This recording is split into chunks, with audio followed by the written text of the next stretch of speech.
Alhamdulillah, wassyukrulillah, wassalatu wassalamu ala rasulillah, Sayyidina Muhammad ibn Abdullah wa ala alihi wa ashabihi wa mawalah, wa la hawla wa la quwata illa billah, amma ba'd. Oh gini sedih banget. Ya Bapak Allah, Ibu kok sekalian, gini? siang ini insyaallah kita akan melanjutkan pembahasan kita memasuki fasal yang Giliran kita malah berikutnya. makin Nah, ini judul kita yang baru, Bapak Ibu sekalian. Kita memasuki fasal ini. Bisa terbaca kan di situ? Bisa, Ustaz. Iya. Al-Faslul Hadiyah Asyara. Itu bacanya. Fasal ke-11.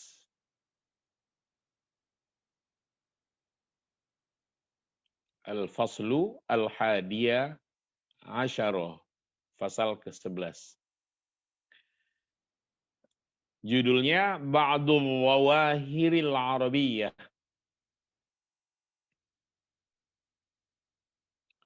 Beberapa fenomena kebahasaan.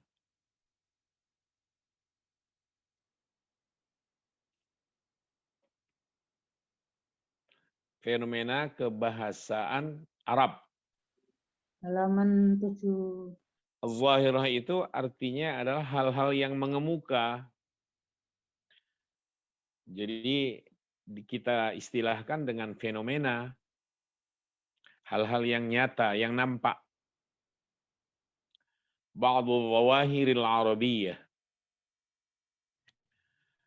Wa idza kana al-Qur'anu qad nazala bil lughatil arabiyyah inna anzalnahu Qur'anan Arabiyyan la'allakum ta'qilun. Yusuf ayat 2. Fa innal qawa'ida allati yahtaju ilaiha. Nah, di sini kurang alif dia. Fa innal qawa'ida allati yahtaju ilaiha man yafhamul Qur'ana wa khassatan al-mufassiru ta'tamidu ala qawa'idil arabiyyah.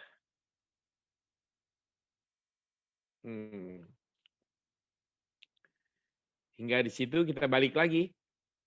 Wa idza kana al-Qur'anu, apabila Al-Qur'an itu qad nazala bil lughatil arabiyyah, telah turun dengan berbahasa Arab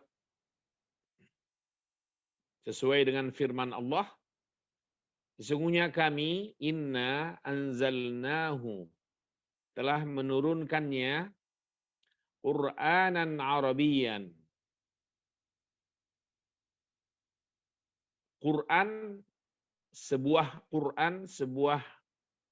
kalam suci, sebuah kitab suci berbahasa Arab, la'allakum ta'qilun. Mudah-mudahan kalian dapat berpikir, dapat menggunakan akal dengan baik.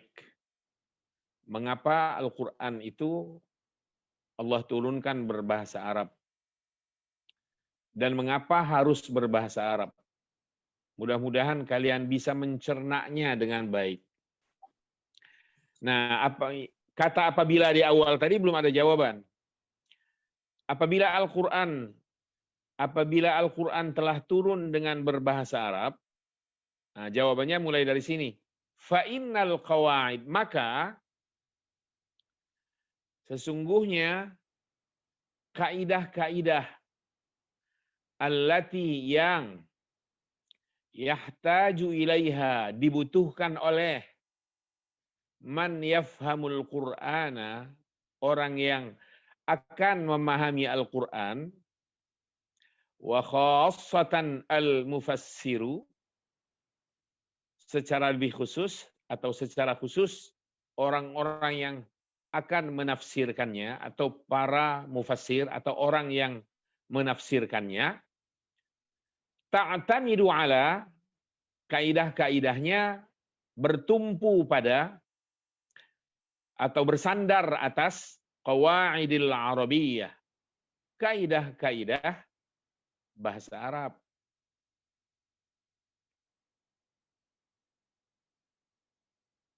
Maka kalau seseorang hendak memahami Al-Quran dengan baik,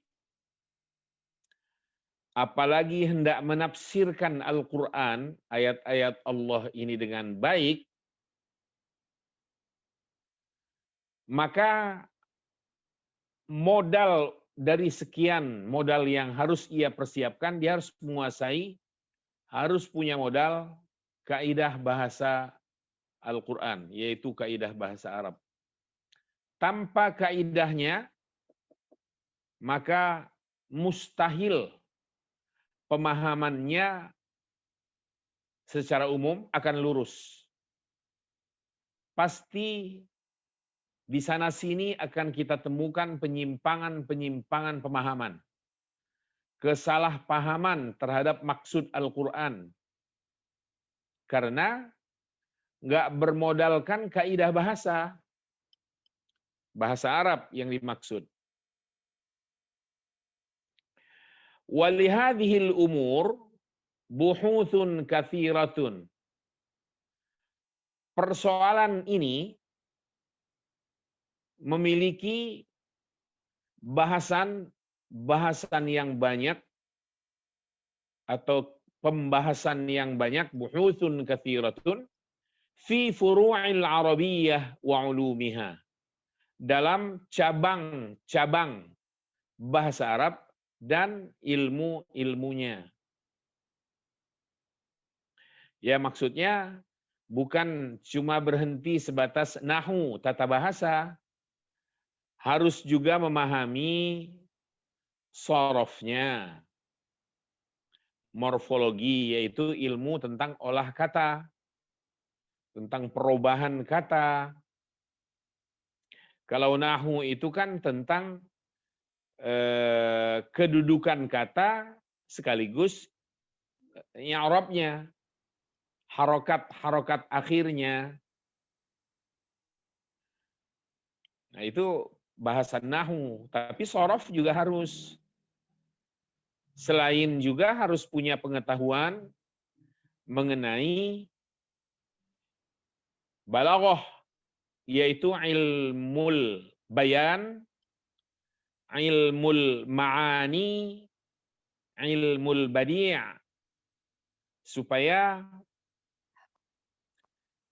keindahan atau nilai-nilai kesusastraan Al-Quran itu dapat dirasakan oleh yang bersangkutan, oleh masing-masing manusianya. Dan jika sudah dapat merasakannya, akan meresap keindahan Al-Quran ini dalam dirinya. Maka beda sekali orang yang tidak punya modal sama sekali tentang balaghah dengan orang yang sedikit banyak sudah adalah modalnya. Beda dalam dia merasakan redaksi Al-Quran. Indah redaksi Al-Quran itu. Memang nyata sekali, terasa sekali kalau Al-Quran benar-benar dari Allah dan bukan dari manusia.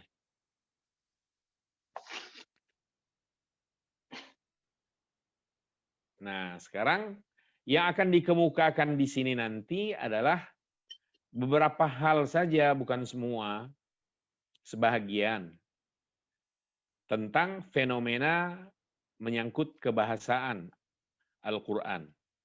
Nuqaddimu fima yali, akan kita kemukakan dalam hal-hal yang berikut ini, atau dalam pembahasan yang berikut ini, ba'dadh dhawahiril lughawiyyah, beberapa fenomena kebahasaan, allati yang la budda harus min mura'atiha, diperhatikan, inda fahmil Qur'an, ketika memahami Al-Qur'anul Karim.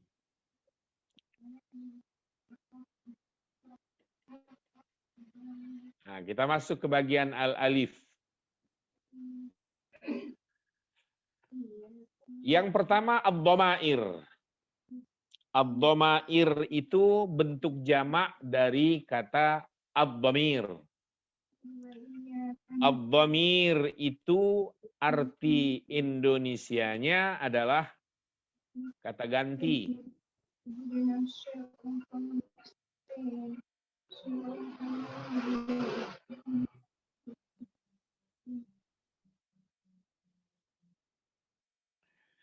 Ada juga arti lain dari dhamir. Dhamir itu selain diartikan sebagai kata ganti, dhamir juga bisa berarti hati kecil, nurani. Apa ya istilahnya? Sensitivitas. Kepekaan rasa, itu dhamir. Dhamir itu.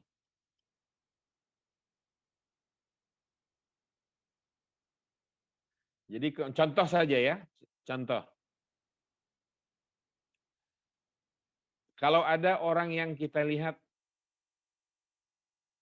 berteriak-teriak di depan rumah tanpa ada maksud yang jelas, atau seseorang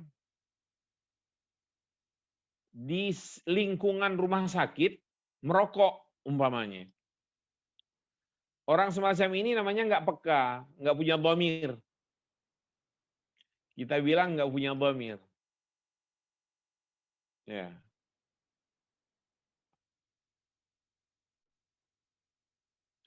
Contoh lain ya, ada orang yang bertanya ke kita, boleh nggak ya kita loncat pagar rumah ini? Habis kita salam nggak ada jawaban, nggak ada respon. Gimana kalau kita loncat aja pagarnya? Pagarnya dikunci ini. Tapi kita yakin orangnya ada di dalam. Umpama ada orang yang bertanya seperti itu, boleh nggak ya kita loncati aja pagarnya supaya pintunya langsung kita ketok? Kita jawab orang itu, sal dhamirok. Is'al dhamiraka. Tanya nurani kamu. Pantas enggak? Wajar enggak? Layak enggak meloncati pagar orang? Walau Anda punya niat baik, ingin silaturahim, tapi kan enggak begitu dicara seharusnya. Nah, pertanyaan dia semacam ini kita balikin. Kamu nggak usah nanya saya, tanya aja dhamir ente. Ah, begitu. Is'al dhamirak. Tanya dhamir kamu. Dhamir di sini bukan artinya tanya kata ganti kamu, bukan. Tanya nuranimu. Tanya sensitivitasmu. Tanya kepekaanmu. Kepekaan rasa. Nah, itu yang dimaksud. Nah, tapi yang di sini ad-dhamair karena hubungannya dengan kebahasaan bukan mengenai ilmu jiwa, sudah pasti ad-dhamir atau ad-dhamair jamaknya ini diartikan sebagai kata ganti. Kita masuk. Wal aslu, semula ayyakuna marji'u dhamiril ghaibah malfudhan, atau boleh juga pada dasarnya, al-asal itu gitu. Pada mulanya, pada dasarnya marji'u dhamiril ghaibah malfudhan. Tempat kembalinya dhamir ghaib itu harus diungkapkan terlebih dahulu. Dalam bentuk apa? Isman zahiran, yaitu isim yang nyata. Contohnya ya, kalau ada kata Muhammad, Muhammad ini namanya isim zahir. Kira-kira dhamir yang bakal kita pakai apa? Huwa. Huwa. Huwa. Oke.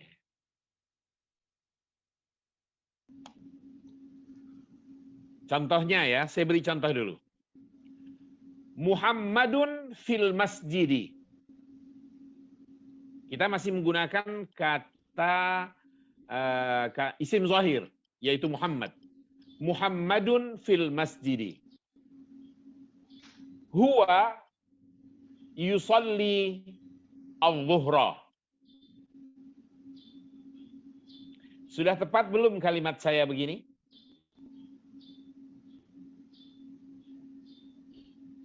Saya ulang ya. Muhammadun fil masjidi. Koma. Huwa yusalli al-zuhra. Maksud saya tepat atau tidaknya di sini menggunakan huwa di situ sudah tepat atau tidak tepat? Sudah. Sudah tepat. Tepat. Sudah, Ustaz. Pas, Pak Ustaz. Oke. Pas. Sudah tepat. Nah, ketepatan di sini antara lain penyebabnya kita bisa bilang tepat begitu. Karena tempat kembalinya huwa sudah diungkapkan sebelumnya. Ya. Itu jelas. Yaitu Muhammad. Muhammad. Nah, Muhammad ini yang dimaksud dalam catatan ini malfuzon, terungkapkan, tertuang. Malfuzon. Iya. Ai isman zahiran, yaitu dalam bentuk isim zahir. Sudah ada kata Muhammad. Tapi kalau tiba-tiba saya ngomong begini, kepada teman saya bilang, ya akhi, huwa fil masjidi. Padahal nggak ada pembicaraan apa-apa sebelumnya. Tiba-tiba saya ngomong, ya akhi, huwa fil masjidi. Kalimat saya begini udah benar belum? Belum. Pas. Belum. Pas. Tepat. Belum pas, belum tepat. Karena saya menggunakan dhamir, tapi cantelannya belum ada. Iya. Nah, cantelan atau tempat kembalinya dhamir ini yang disebut di sini marji'u tadi. Di sini. Marji'u. Nah, tempat kembalinya marji'u dhamiril ghaibah, tempat kembalinya dhamir ghaib. Jadi kita ulang sedikit.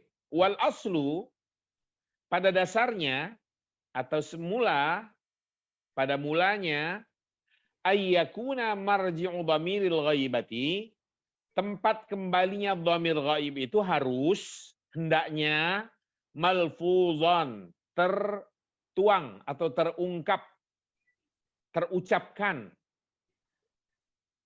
Ai isman zahiran, berupa isim zahir.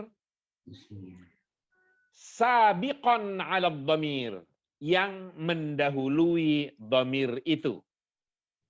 Nah, seperti Muhammad tadi sudah tepat karena sudah mendahului dhamirnya. Wa mutabiqan lahu. Nah, di sini faktor lain kenapa kita bilang sudah tepat tadi itu. Dan harus bersesuaian dengan isim zahir tadi itu fil ifrad, dalam hal mufradnya. Kalau isim zahirnya itu mufrad, dhamirnya mesti mufrad. Wat tathniyah, kalau isim zahir tadi itu mutsanna, otomatis dhamirnya pun dhamir mutsanna. Wal jam'i, jika isim zahir sebelumnya itu adalah jama', maka dhamirnya pun harus dhamir jamak. Wa fit tadhkiri wat ta'nits, dan satu poin lagi, harus juga ada kesesuaian antara dhamir dengan marji'ud dhamir, dengan tempat kembalinya dhamir itu harus juga ada kesesuaian tentang atau dalam hal at-tadhkiri wat ta'nis, mudzakkar dan muannasnya. Tadi kita bilang Muhammadun fil masjidi. Huwa yusalli al-zuhra. Andai huwa ini saya tukar menjadi hiya, sudah mengena atau belum? Tidak. Tidak mengena. Atau saya ganti menjadi hum yusalluna zuhra. Sudah mengena atau belum? Tidak mengena. Tidak mengena. Karena nyata-nyata isim zahirnya itu mufrad, yaitu Muhammad, dan dia muzakkar. Maka dhamir mesti harus dhamir mufrad dan harus dhamir muzakkar. Nggak mungkin dan tidak boleh menggunakan dhamir jamak atau mutsanna atau dhamirnya itu dhamir untuk muannas. Maka yang tepat tadi adalah huwa. Muhammadun fil masjidi huwa yusalli al-zuhra. Perhatikan contoh di dalam Al-Qur'an. Sebenarnya banyak ya contoh-contohnya. Di sini dicuplik, dikutip beberapa saja, hanya 1-2 begitu. Kaqaulihi ta'ala, seperti firman Allah Subhanahu wa ta'ala. Wa nada Nuhun ibnahu. Yang mana yang kita maksud dengan isim zahir? Nuhun. Nuhun. Lalu dhamirnya? Hu. Hu. Di ujung kata ibna. Nah, di sini kan jelas sekali contohnya. Berdasarkan Al-Quran, pemakaian Al-Quran. Bahwa dhamir ghaib, yaitu hu di sini, marji'ud dhamirnya harus mendahuluinya. Di sini Nuh, marji'ud dhamirnya, tempat kembalinya dhamir. Atau cantelan dhamir hu-nya itu adalah Nuh di sini. Dan harus bersesuaian dengan dhamir itu sendiri. Atau dhamirnya harus bersesuaian dengan isim zahirnya. Dalam hal mufradkah dia atau mutsanna atau jamak, dan harus bersesuaian juga dalam hal mudzakkar dan muannasnya. Wa nada Nuhun ibnahu. Apa arti nada? Menyeru. Menyeru atau memanggil. Fi'il apa ini? Madhi, mudhari', amr? Amar. Masa? Wa nada Nuhun ibnahu. Mudhari' nih. Fi'il madhi, Ustaz. Fi'il madhi. Ini fi'il madhi. Kalau dia fi'il madhi, mudhari'nya apa? Yunada. Yunadi. Yunadi. Yunadi. Ada nggak kata yunadi di dalam Al-Quran? Menemukan ayatnya? Yunadi ilman. Yunadi? Ilman. Itu yang Ali Imran tuh, Ali Imran yang terakhir 192 apa? An aminu birabbikum apa? Ya ayyuhallazina ya. Nadi lintalahum walau kunta fatan khalidal qalbi. Bukan. Yang betul yang tadi. Yunadi. Munadiya yunadi. Lil imani an aminu birabbikum faramana. Kafirana jumwana wa kafirana. Yunadi. Al-Imran. Ya betul. Menyeru untuk beriman. Iya. Itu fi'il mudhari'nya itu. Madhinya kayak ini. Nada. Mudhari'nya yunadi.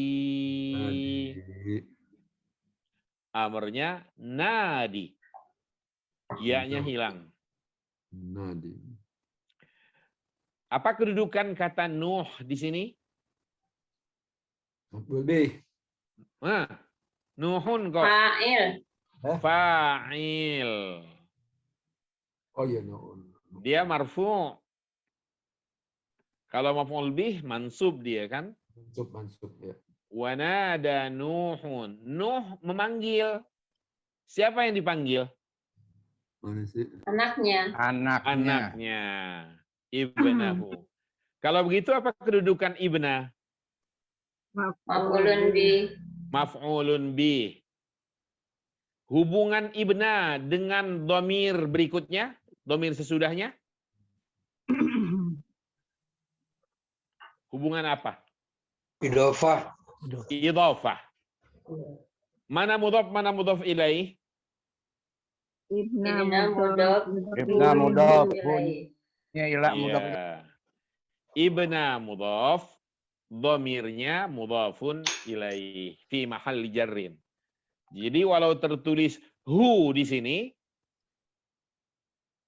dia sebenarnya menempati posisi jar. Ya. Menempati saja, nggak boleh diwujudkan harokatnya. Jadi walau harokatnya yang ada di sini adalah dhammah, karena dia memang mabni ala dhammi, tetapi ia menempati posisi jar karena jabatannya sebagai mudhaf ilaih untuk ibna sebelumnya. Wanada Nuhun ibnahu. Nuh memanggil putranya. Wanada Nuhun ibnahu. Wa kana fi ma'zil. Dan anaknya itu terpisah, dalam keadaan terpisah. Terpisah dari yang lain di tengah laut.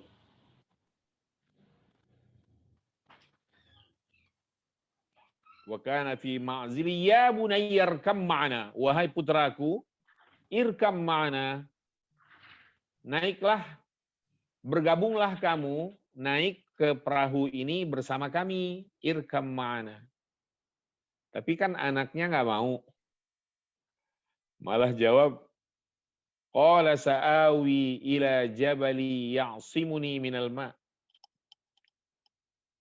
Dari gunung yang Saya akan bernaung atau berlindung di bukit atau di gunung itu yang dapat melindungiku dari genangan atau dari air. Maksudnya dari laut. Dari gelombang hebat lautan yang semakin meninggi. Ya'simuni minal ma'. Tapi Nuh lalu mengatakan, qala la 'asimal yaum min amrillah illa man rahim. Hari gini, wahai anakku, nggak ada lagi yang bisa melindungi selain Dia, Allah yang menyayangi. Dan hanya Dia saja yang akan menyayangi. Dan hanya orang-orang yang disayanginya yang terlindungi. Nggak ada gunung, nggak ada daratan lagi. Anaknya masih nggak mau mendengar apa kata Nuh alaihissalam. Akhirnya, belum sampai ke gunung itu, wahala bainahumal mawj fakana minal mughraqin. Kedua beliau ini, bapak dan anak maksud saya, dipisah oleh ombak yang sangat tinggi. Dipisahkan oleh gelombang tinggi dan putranya digulung oleh ombak itu dan dia termasuk di antara mereka yang tenggelam. Nah, itu. Wa nada Nuh ibnahu. Kita lanjut. Contoh lainnya, alladzina atainahumul kitaba ya'rifunahu kama ya'rifuna abna'ahum. Perhatikan yang bergaris bawah. Alladzina atainahum. Yang kita maksud dengan marji' dhamir yang mana? Hum. Hum. Itu dhamir. Alazina. Alladzina. Alladzina. Alladzina. Alladzina. Oh, iya. Itu marji' namanya, tempat kembalinya dhamir hum itu. Oke. Alladzina atainahum. Nah, dhamirnya adalah dhamir hum di ujung itu. Iya. Orang-orang yang kami datangkan kepada mereka atau yang kami beri mereka Alkitab, Al-Quran itu atau Injil itu, alladzina atainahum, orang-orang yang kami berikan kepada mereka Alkitab, ya'rifunahu, mereka mengenalnya, mengetahuinya, mengetahui Muhammad, kama ya'rifuna abna'ahum, sebagaimana mereka mengenal anak-anak mereka sendiri. Tapi nggak mau beriman. Oke, begitu contoh yang kedua di sini. Ada dhamir, ada marji'ud dhamir. Dan marji'ud dhamirnya harus lebih dulu. Karena ini adalah hukum awalnya begitu, al-asal. Ya, al-asal marji'ud dhamir harus mendahului dhamir, dan dhamirnya nanti harus disesuaikan dengan marji'ud dhamirnya dalam mufrad mutsanna jama' dan dalam mudzakkar muannasnya. Di sini sudah sesuai, yaitu dhamir hum tempat kembalinya alladzina. Kenapa hum jama'? Karena alladzina juga jama'. Kenapa hum tidak hunna? Karena alladzina itu mudzakkar, bukan muannas. Kalau muannas allati atau allai. Nah, andai begitu baru hunna. Kalau alladzi saja nggak ada nunnya, maka atainahu, dhamirnya tunggal. Kalau allati, atainaha. Pokoknya harus sesuai. Itu intinya. Contoh lain. Yas'alunaka 'anil ahillah. Qul hiya mawaqitu lin-nasi wal hajj. Mana marji'ud dhamir yang kita tuju di sini? Al-ahillati. Al-ahillati. Dhamirnya? Ya. Hiya. Kenapa hiya, enggak bukannya huwa? Kenapa? Iya, al-ahillati. Ahillah muannas. Mu'annas. Karena ahillah itu muannas. Al-ahillah ini jamak atau mufrad? Mufrad. Mufrad. Mufrad. Kalau dia mufrad artinya apa? Sendiri tunggal.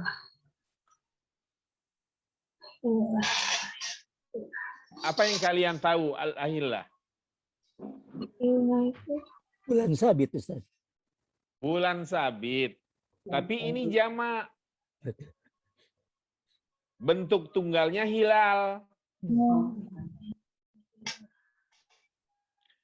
Maka kita mendengar ru'yatul hilal, bukan ru'yatul ahillah. Ya. Ru'yatul hilal. Melihat bulan sabit.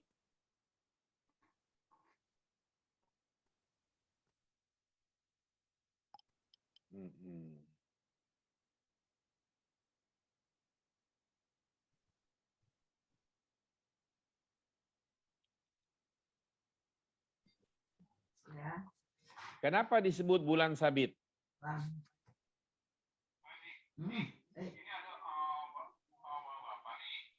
Karena berbentuk sabit, Ustaz.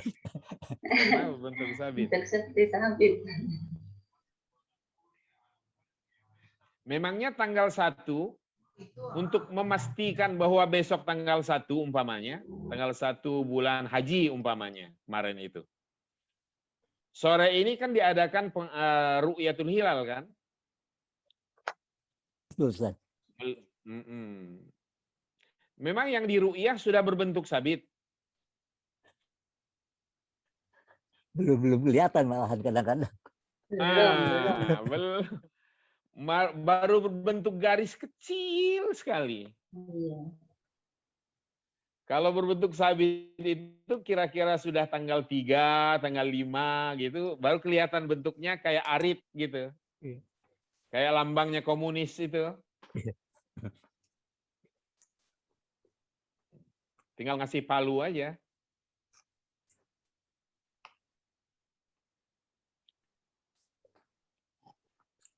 Nah, jadi disebut hilal begitu itu bukan karena dia berbentuk sabit, tapi karena ia muncul pertama kali.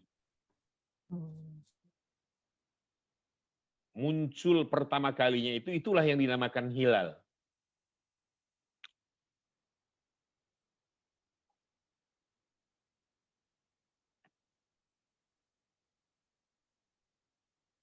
Maka kalau ada bayi, tiba-tiba bayi ini terdengar suaranya dari luar, dia menangis saat ibunya melahirkannya, sudah melahirkannya. Nah, orang Arab mengatakan istahallal maulud. Istahalla dari kata hilal juga. Anak bayi itu sudah dilahirkan. Istahallal maulud. Sudah nongol, sudah muncul. Istahallal maulud. Maka ada hadis yang menyebut idza istahallal maulud warith. Apabila ada bayi yang sudah nongol di dunia ini, sudah terdengar tangisnya, itu indikatornya. Warisa, maka dia berhak untuk menerima harta waris. Berhak menerima waris dari keluarganya, dari ayahnya. Kalau begitu lahir, umpamanya siangnya ayahnya meninggal. Berhakkah si bayi ini atas harta warisnya? Ya iyalah, sudah berhak. Soal pembagiannya setelah ditetapkan pembagiannya, lalu ada realisasinya, hartanya tidak diserahkan terlebih dahulu, tapi ditangani oleh keluarganya, atau ditabung, disimpan dengan baik, dijaga, atau dikembangkan sejauh tidak merugi. Nah, itu sudah cara yang benar. Begitu caranya. Cuma yang kita bicarakan di sini adalah bayi itu begitu nongol ke muka bumi Allah ini, saat itu dia sudah dinyatakan secara hukum agama berhak atas warisan. Ya. Jadi menjadi bagian dari pelajaran kita, jangan mentang-mentang dia itu kan bayi baru juga lahir kemarin sore umpamanya, pakai dibagi segala, nggak boleh. Dia punya hak atas harta waris itu. Dia harus masuk ke dalam perhitungan, dan pembagian harta waris harus dilibatkan dalam pembagiannya maksudnya. Nah, itulah dari kata hilal. Oke, kembali ke sini. Yas'alunaka 'anil ahillah. Yas'alunaka 'anil ahillati. Mereka bertanya kepadamu tentang bulan sabit atau bulan di awal kemunculannya. Nah, cuma kan panjang bahasanya ya. Bulan di awal kemunculannya. Supaya nggak berpanjang-panjang istilah, gunakan yang populer. Mereka bertanya kepadamu ya Muhammad tentang bulan-bulan sabit itu. Kenapa kok ada bulan sabit segala? Kenapa nggak langsung bulan purnama? Nah, iya kan?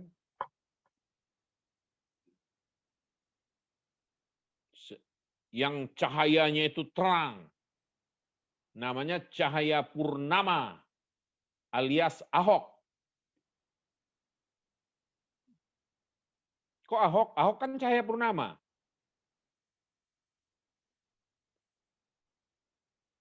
Benar kan? Saya nggak salah. Ahok itu namanya adalah cahaya purnama. Nama Indonesianya.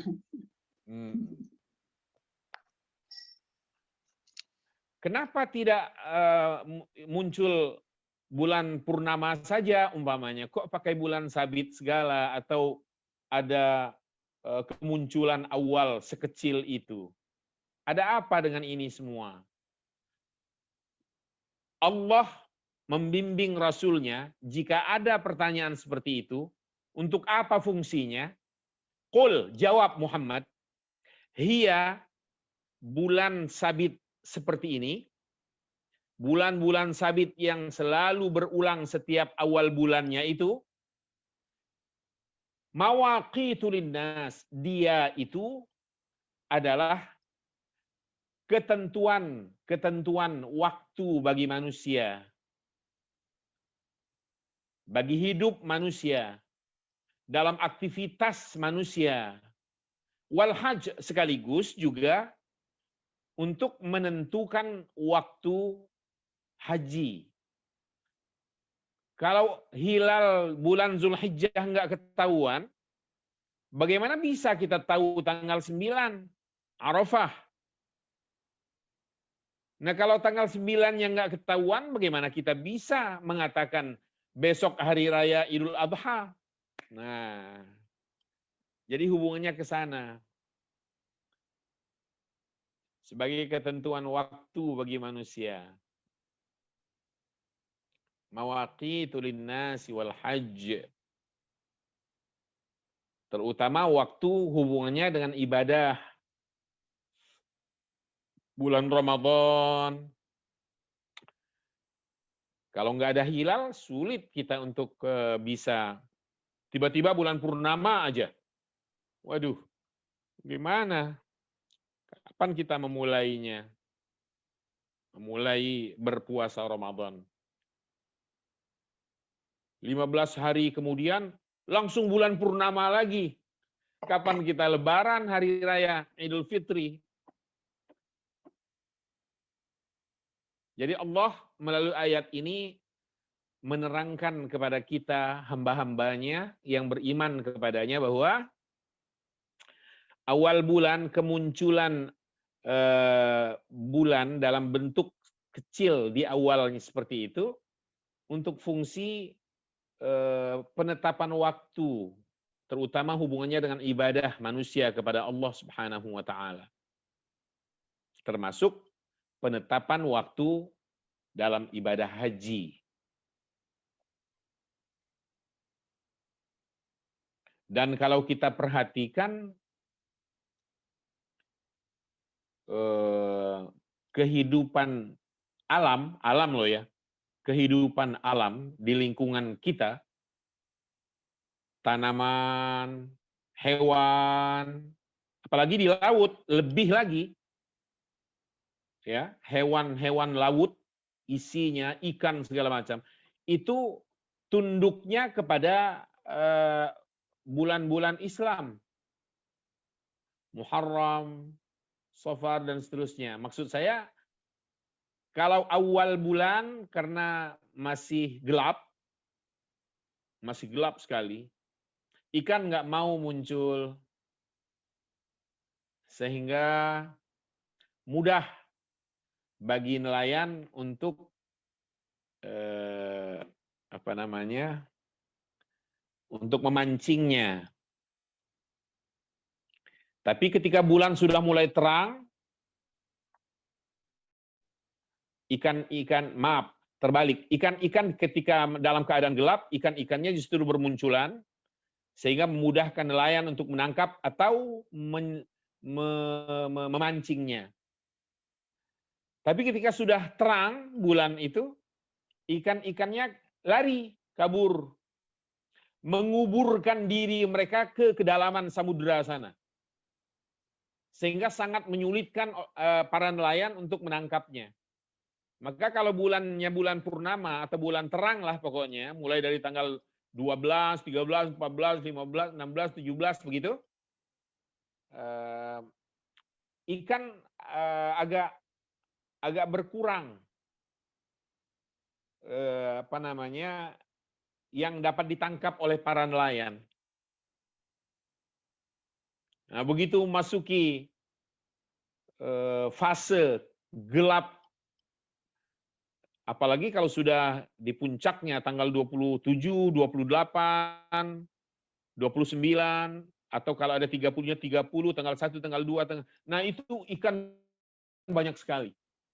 Ikan banyak, cumi-cuminya juga banyak. Nah, dia tunduk nih kepada hukum bulan Islami. Awal bulannya dia ikuti, tengah bulannya dia ikut. Dia nggak ikut bulan nasional, nggak ikut dia. Ikan nggak tahu Januari Februari. Ikan itu tahunya adalah bulan Muharram, Safar, kapan awal bulannya, kapan pertengahannya, itu mereka tahu.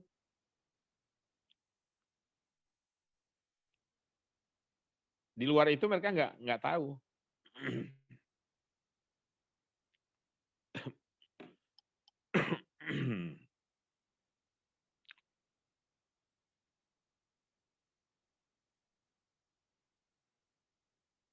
Oke. Qul hiya mawaqitu lin-nasi wal hajj. Wa qad najidu fil Qur'ani,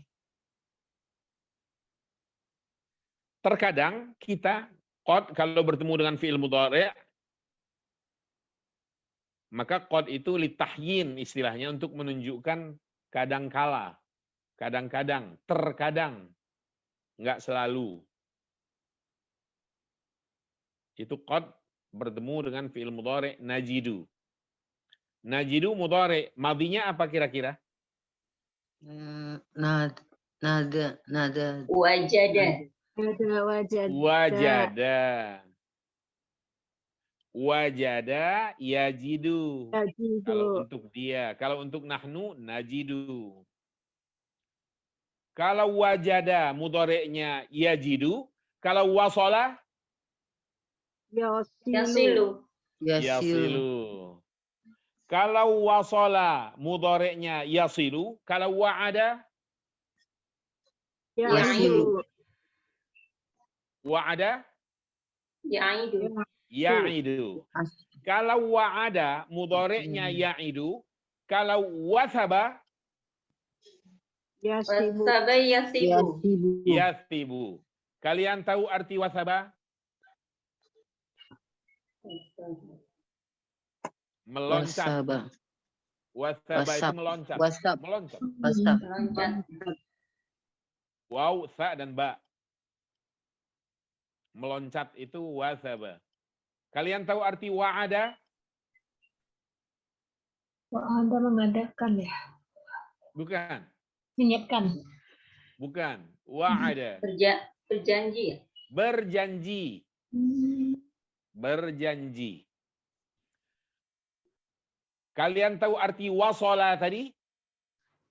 Sampai. Sampai.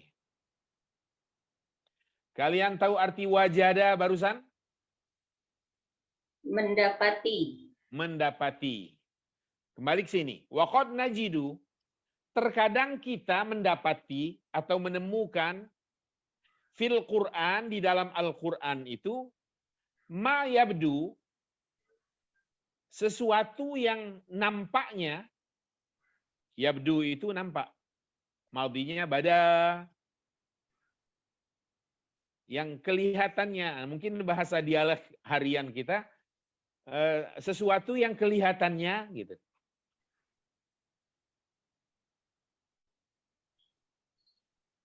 Jadi dalam bahasa Arab kelihatannya, tapi kelihatannya ini kelihatan dialek ya, dialek harian, ungkapan harian Indonesia. Kita. Contoh gini, kelihatannya kamu sakit. Nah, kelihatannya itu bahasa Arabnya yabdu. Ya, yabdu. Yabdu annaka marid. Contoh lain, kelihatannya sore ini mau hujan. kelihatannya sore ini mau hujan. Yabdu annal matar sayanzilu hadzal masa. Yabdu annal matara sayanzilu hadzal masa. Hadzal masaa. Kelihatannya hujan akan turun sore ini. Nah, gitu loh.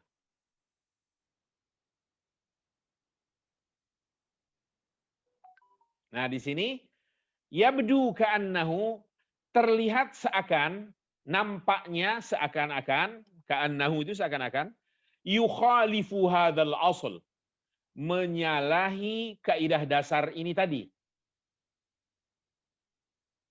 Jadi yang tadi kita bicarakan itu kaidah dasar.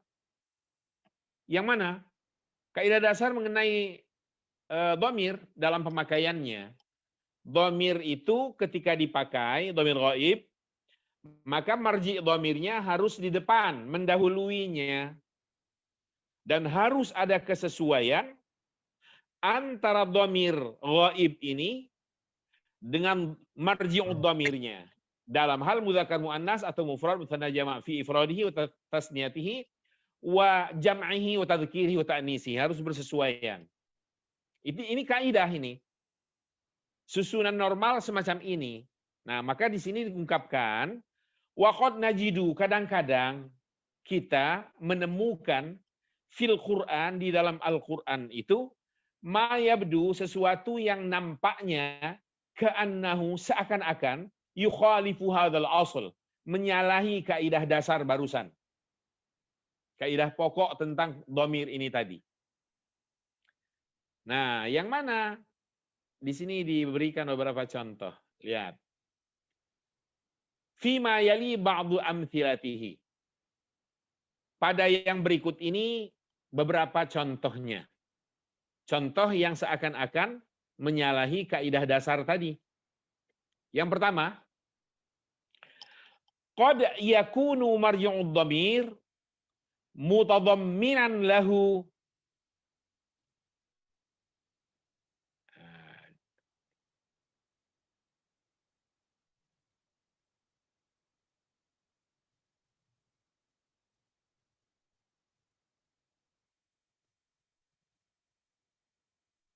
Qad yakunu marji'ud dhamir mutadamminan lahu.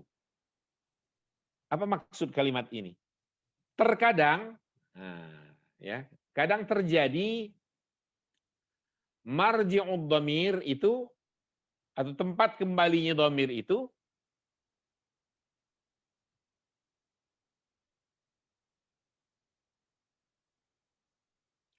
terkandung atau sifatnya implisit.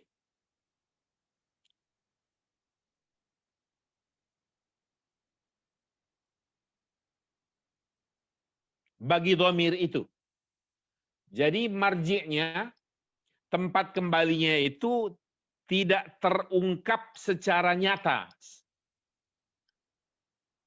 Tetapi ia ada secara implisit. Tidak eksplisit.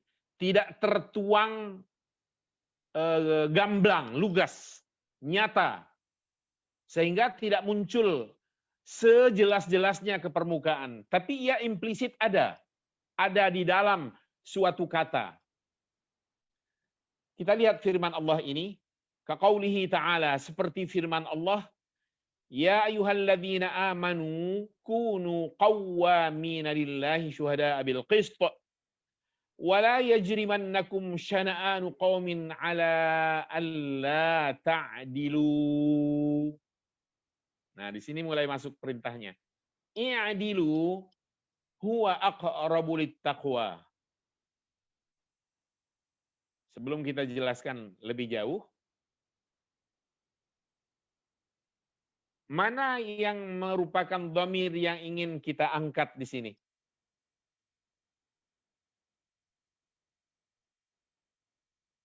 Kira-kira.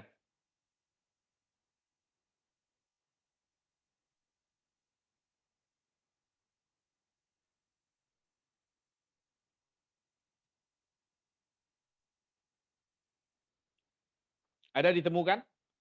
Yang mana dhamir yang sedang kita bidik, yang menjadi fokus kita yang mana dalam ayat ini? Ya ayyuhalladzina amanu kunu qawwamin lillahi syuhada bil qist wa la yajrimannakum syana'an qaumin 'ala alla ta'dilu i'dilu wa aqrabu littaqwa. Mana dhamir?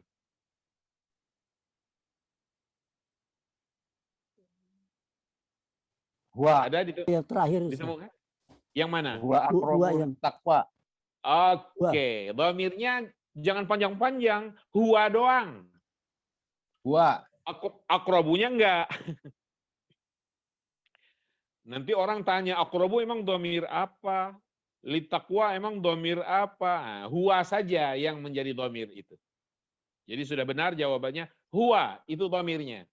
Pertanyaan lanjutan, mana marji'ud dhamirnya? Tempat kembalinya dhamir huwa ini kemana? Kalau dalam contoh kita Ala- tadi, Muhammadun fil masjid, huwa yusolli, huwa kembalinya ke Muhammad. Nah sekarang huwa di sini kembali kemana? Lu, di lu. I'dilu. Di lu iyalah. Kan dia Apa punya- Minkum. kan mendekat Apa? takwa. Ini itu Minkum. apa Wah. arti i'dilu? Berbuat adillah kalian. Berbuat adillah kalian. Terus Itu huwa aqrabu littaqwa. Karena berbuat adil itu sama dengan ini mendekati ketakwaan. Jadi Bukan. diganti sama uang. Bukan. Hah? Alladzina Bukan begitu. Kum. Itu kembali Jadi kum. salah. Wala yarjimannakum. Aha. Kejauhan. Uangnya kembali ke adil itu, Ustaz. Ke adil itu. Jadi bukan ke i'dilu, huwanya ini kembali kepada adil yang tersimpan di dalam i'dilu. Nah, itu. Supaya kita konsisten dengan mutadhamminannya. Jadi kata al-adl yang artinya keadilan, implisit artinya secara tersembunyi ada di dalam kata kerja i'dilu. Gitu. Jadi bukan i'dilunya langsung, bukan. Tapi al-adl, apa arti i'dilu? Berbuat adillah kalian. Berbuat adil. Berbuat adillah kalian. Huwa aqrabu littaqwa, karena adil itu, Nah, iya. jadi bukan karena berbuat adil itu, karena Oh, adil adil. itu, keadilannya yang dekat kepada takwa. Harus isim ya Pak Ustadz? Ya, huwanya ini tidak Isim. kembali ke dalam i'dil yang Ya. fi'il amr, Nggak boleh fi'il. Tetapi Dia harus balik ke kembali isim. Isim yang jelas. kepada isimnya, betul, Oke, isim oke, zahir. oke. Isim johir. Oce. Dan isim zahirnya ini secara implisit terkandung di dalam kata kerja i'dilu. Maka penjelasannya lebih lanjut kalau dilihat, fa inna dhamira huwa, sesungguhnya dhamir huwa atau kata ganti huwa di sini ya'udu 'alal 'adl, kembali ke kata al-'adl yang artinya keadilan, alladzi yang yatadhammanuhu lafzu, dikandung oleh atau terkandung di dalam lafaz i'dilu. Sehingga maknanya nanti maksudnya annal adla, karena adil itu aqrabu littaqwa, lebih dekat kepada ketakwaan. Tuh. Oce. Coba pahami kalimat wala yajrimannakum syana'anu qaumin ala alla ta'dilu. Sampai di situ. Coba wala yajrimannakum syana'anu qaumin ala alla ta'dilu. Kira-kira maksud dari ayat ini, penggalan ayat ini kira-kira apa? Ringkas aja. Dengan bahasa yang lepas, nggak terikat lah dengan susunan. Intinya aja boleh. Maunya apa penggalan ayat ini? Apa yang hendak diajarkannya kepada kita? Kebencian kita pada seseorang yang Ya. sampai membuat kita tidak adil. Betul sekali. Kebencian kita kepada seseorang jangan lalu membuat kita nggak berlaku adil. Ya. Contoh konkretnya gini, contoh konkret saja. Yang mungkin realistis terjadi, sadar atau tidak, kita temukan, pernah menemukannya atau enggak. Contohnya saja ya. Umpama ada seorang bapak, tetangga kita lah umpamanya. Na'udzubillah ya, ini sekedar contoh aja. Contoh ekstrim. Tetangga kita, nggak jauh rumahnya dari kita.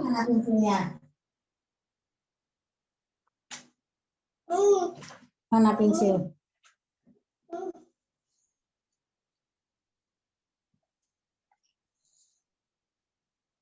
Contohnya, ada tetangga kita umpamanya, yang kita tidak senang kepada ayahnya, atau kepada ibunya, karena mungkin pernah berucap kurang tepat, kurang pas kepada kita. Ada ketersinggungan pada kita. Lalu hanya karena persoalan sepele sebenarnya, anak-anaknya yang nggak ngerti apa-apa, kita ikut benci. Nah ini salah nih. Sehingga anak-anaknya bingung. Itu bapak itu kok biasanya ramah, baik. Sekarang dia benci ke kita dimarah-marahi, diomel. Nah ini, namanya kita nggak berlaku adil. Hanya karena kebencian kita kepada seseorang di antara anggota keluarganya. Ya. Ini contoh. Sering terjadi, dilibat-libatkan. Jadi menyeret-nyeret sesuatu itu nggak bagus. Biarkan sesuai porsinya aja. Jika itu negatif, diusahakan agar supaya bisa diluruskan. Maksudnya negatif di sini, jika itu terjadi penyimpangan atau crash dengan agama, ya diupayakan penyelesaiannya. Ada solusi kan. Jangan lalu dibiarkan berlarut-larut. Apalagi kalau sampai nggak teguran, hajar namanya. Rasulullah sangat tidak senang. Paling lama 3 hari. Setelah itu harus sudah berdamai. Soal dibalik damainya itu, nggak lagi akrab. Udah nggak apa-apa, namanya juga hati yang terluka, ya kan? Maka ada pepatah yang menyebutkan, innal quluba idza tanafara wudduha sibhu zujajati kasruha la yush'ab. Hati itu kalau rasa cinta atau senang di dalamnya sudah terluka, rasa kasih dalam hati itu sudah tersumbat akibat luka, perasaan yang terluka, ia akan ibarat kaca atau cermin. Pecahnya itu nggak bisa lagi dipertemukan untuk kembali utuh. Utuh sepenuhnya nggak bisa lagi. Pasti berbekas. Pasti berbekas. Aduh. Hebat pokoknya kalau kita bisa menghapus sampai ke bekas-bekasnya. Itu luar biasa. Tingkat dewa itu sudah. Piawai dalam merajut tali kasih dengan sesama. Sehingga dia nggak lagi merasa tersinggung, ada perasaan pernah terluka oleh orang lain. Terus berdamai, dirangkulnya, diajak dibaiki besoknya, terusnya dan seterusnya dan seterusnya. Tanpa batas waktu. Dan melupakan sama sekali segala celah yang lalu itu. Atau segala luka yang lama itu. Kalau ini terjadi, itu hebat. Bagus. Dan ini diharapkan oleh agama. Walaupun sangat sulit. Nah itu yang diinginkan di sini. وَلَا يَجْرِمَنَّكُمْ شَنَآنُ قَوْمٍ عَلَى أَلَّا تَعْدِلُوا. Proporsional saja. Sesuai proporsinya. Jangan seret-seret kasus. Ya, saat itu orang itu saja. Ketika kasusnya kasus kebencian loh ini, ya, kasus kebencian, ketidaksenangan, lain lagi kasus pelanggaran hukum, nah, beda lagi. Kalau ini harus sampai ke akar-akarnya harus diseret. Kalau pelanggaran hukum, jangan berdalil ini ya untuk menyeret orang-orang yang terlibat pidana umpamanya. Oh kan kita nggak boleh menyeret yang lain, cukup pelaku yang sudah ketangkep ini aja. Nggak boleh. Ini persoalannya hukum publik.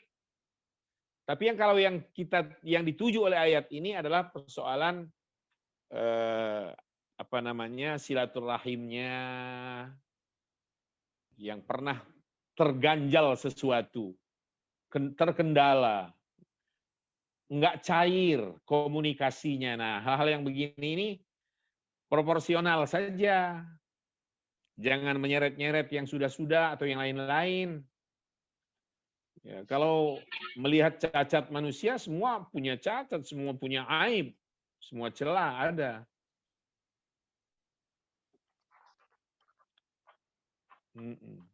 Itu yang dituju. Secara individu, Ustaz ya? Secara individu, betul. Iya, secara individu.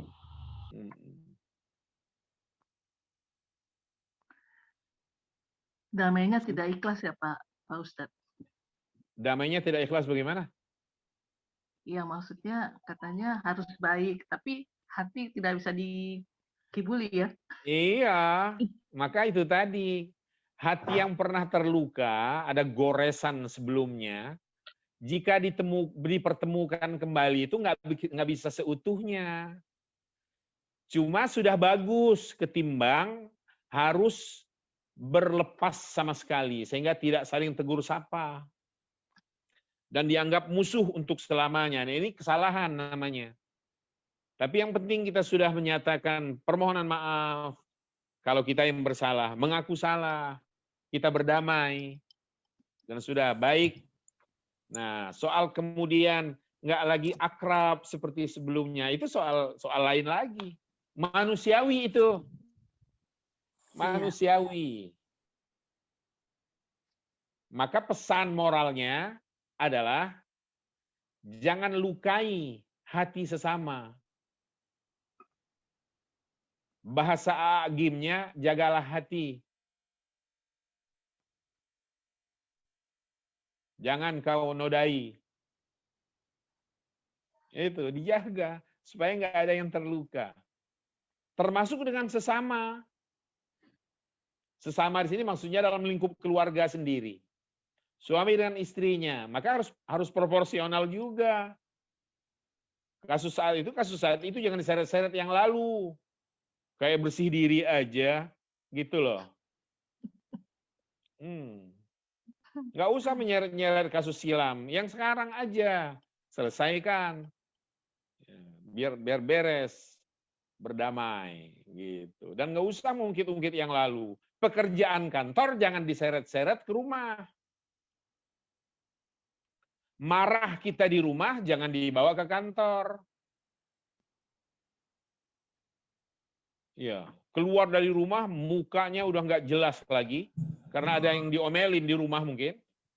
Tiba-tiba ngajar, udah kena damprat semua itu murid.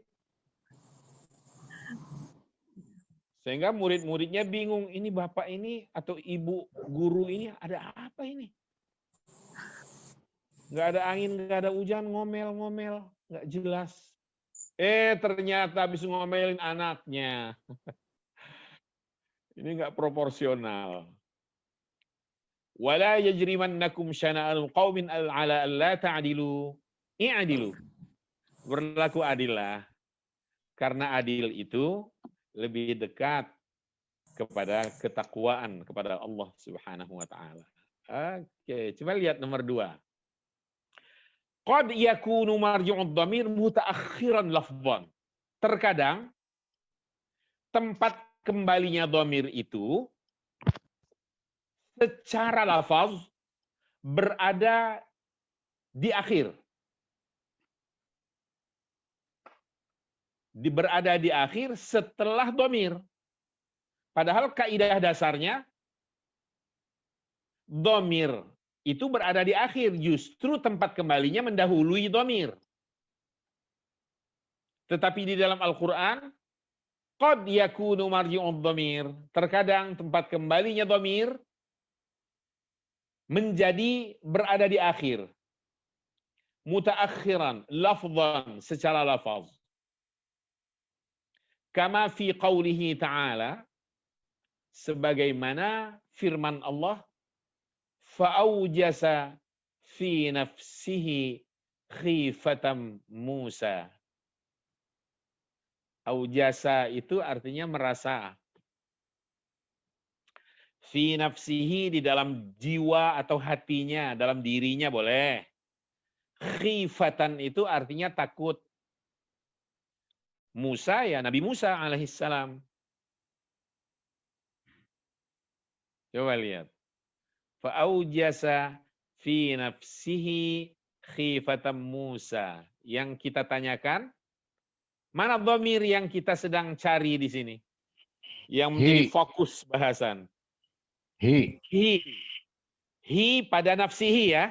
Iya. Ya. Oke. Kira-kira marji'ud dhamirnya mana? Musa. Musa. Ternyata marji'ud dhamir Musa ini ada di belakang memang. Dhamir justru mendahului marji'ud dhamirnya. Padahal kaidah dasarnya adalah marji'ud dhamir seharusnya mendahului dhamir. Supaya dhamirnya nanti ada cantelan ke depan. Ini enggak. Justru dhamirnya, kata gantinya di depan, lalu cantelan kata ganti atau dhamir itu berada di belakangnya.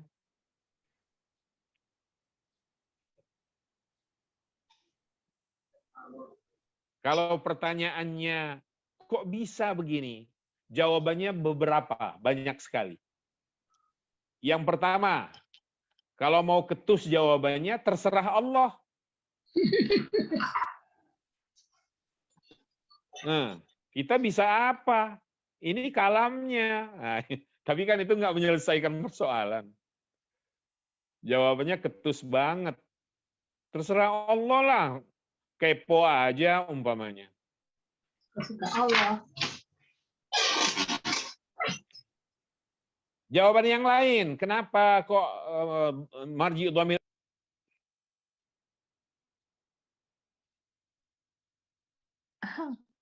Suaranya nggak ada.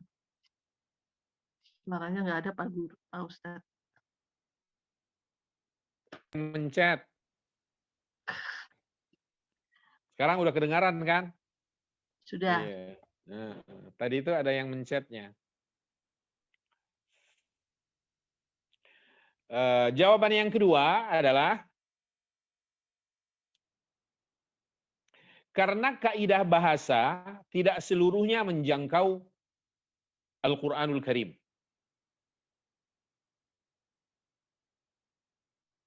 Atau kalau dibalik, ada poin-poin tertentu di dalam Al-Quran yang tidak sepenuhnya bisa bisa dijangkau oleh kaidah bahasa. Sehingga kaidah bahasa tidak implementatif. Kalau dipaksakan, dipres begitu, agar supaya implementatif, bisa dipetakan dalam semua Al-Quran, harus sama dengan kaidah yang disusun oleh manusia. Wah, repot nanti. Coba lihat, kita ambil contoh ya.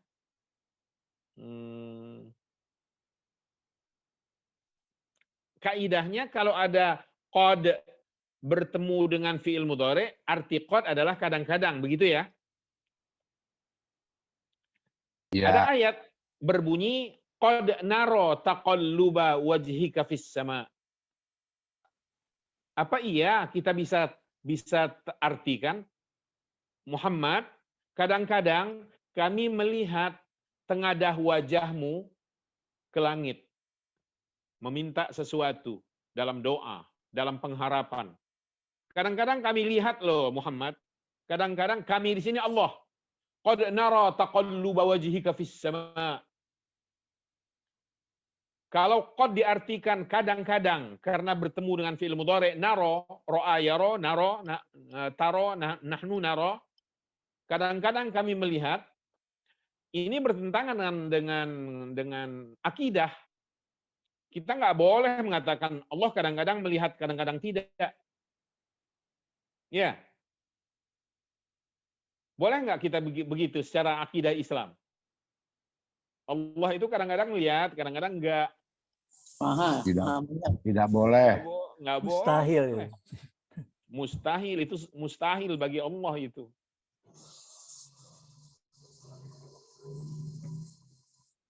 Maka kita bisa katakan, menyambung persoalan bahwa ini mustahil, maksiat apapun lakukan.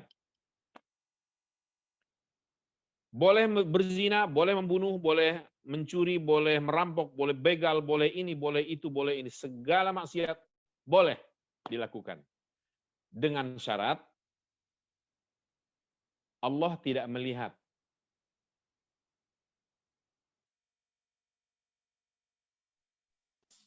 Enggak mungkin, Pak. Bismillah. Mustahil Allah tidak melihat. Mustahil. Ya kalau mustahil jangan maksiat. Allah pasti melihat. Nah, kembali ke kaidah tadi, ternyata kaidah bahwa qad bertemu dengan mudhari artinya kadang-kadang, dan qad kalau bertemu dengan madhi artinya sungguh, nggak sepenuhnya bisa diterapkan. Saya tanya, berdasarkan kaidah bahasa yang sudah dipelajari, sudah sampai ke Bapak Ibu sekalian, fi'il madhi itu menunjukkan masa kapan? Sekarang, mendatang? Masa lalu. Masa lalu. Sekarang. Kalau mudhari? Sekarang yang akan datang. Sekarang atau yang akan datang. Oke, sekarang kita lihat.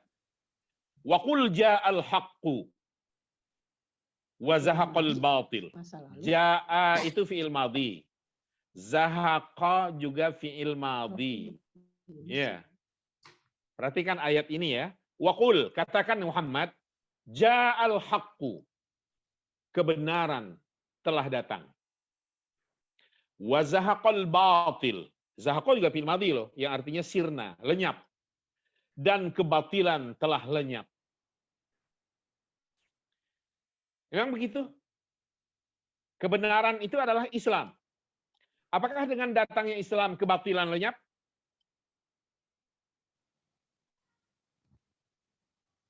Sehingga sekarang nggak ada lagi kebatilan. Kita nggak lagi menemukan ada kemaksiatan, kezaliman, dan sebagainya. Semuanya sudah nggak ada lagi dengan hadirnya Islam. Gimana tuh?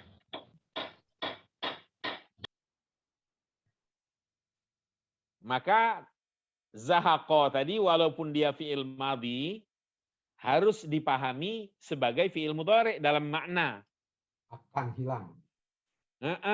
begitu.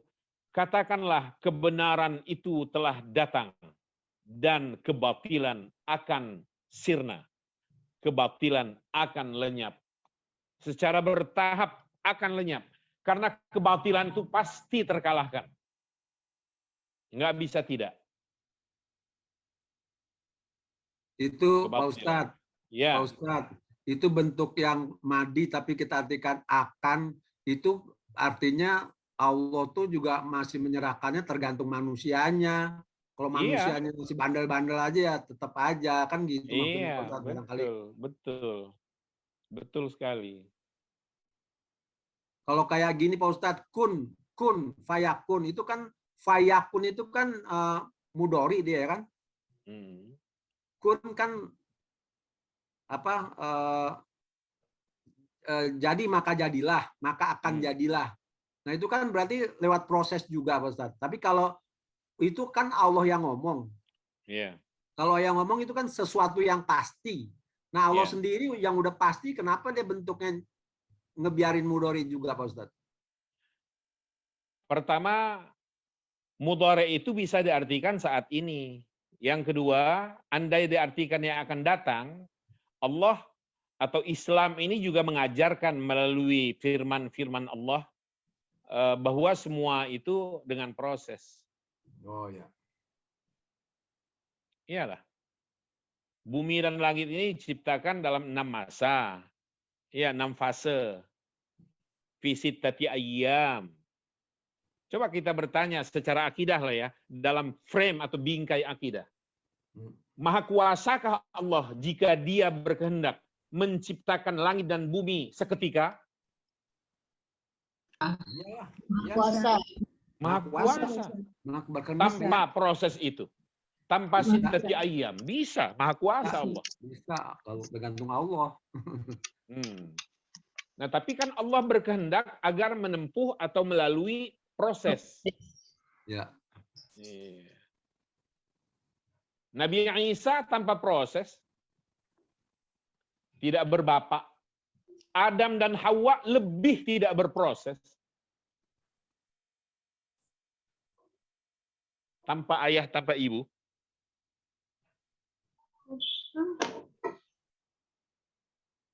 Jika Allah berkehendak, bisakah atau mampukah Allah menjadikan semua penghuni bumi ini beriman kepadanya? Mampu, bisa. Bisa. Bisa, semua Sangat Allah. bisa. Walau sya'a rabbuka, andai Allah Tuhanmu menghendaki, la'amana man fil ardi kulluhum jami'a. Niscaya akan beriman semua yang ada di muka bumi ini seluruhnya. Tapi kan Allah nggak berkehendak. Sebab cara semacam itu namanya memaksakan iman ini kepada hamba yang diciptakannya. Kepada makhluk yang diciptakannya. Nggak begitu. Lagi pula kalau semua sudah beriman karena paksaan, artinya Allah yang memaksakannya. Sudah beriman, diformat menjadi semua beriman. Udah nggak usah ada lagi dunia. Dan tidak perlu ada neraka. Langsung aja akhirat dan surga. Malah kalau harus begitu, nggak usah aja diciptakan semua-mua ini. Siapa kita ngatur-ngatur Allah? Coba. Allah diatur. Nah, cuma kita perbincangan aspek teologis secara akidah, kita bisa berkata semacam itu. Tapi sebatas perbincangan teologis, pengembangan pemikiran, bukan untuk dijadikan sebuah doktrin. Bukan dijadikan sebuah ajaran. Jika Allah berkehendak bisa. Apa yang tidak bisa? Nggak ada yang mustahil bagi Allah. Menyingkat waktu, materi waktu, bisakah Allah melakukan? Kalau Allah berkehendak? Bisa. Bisa. Kalau Allah berkehendak ya bisa lah apa aja. Ashabul Kahfi 309 tahun loh. Menurut rasa orang di luar gua. Tapi bagi mereka, Allah ciptakan rasa dalam diri mereka hanya 1 malam. Baru tidur pukul 10 malam gitu loh. bangun pagi-pagi begitu, terasa lapar.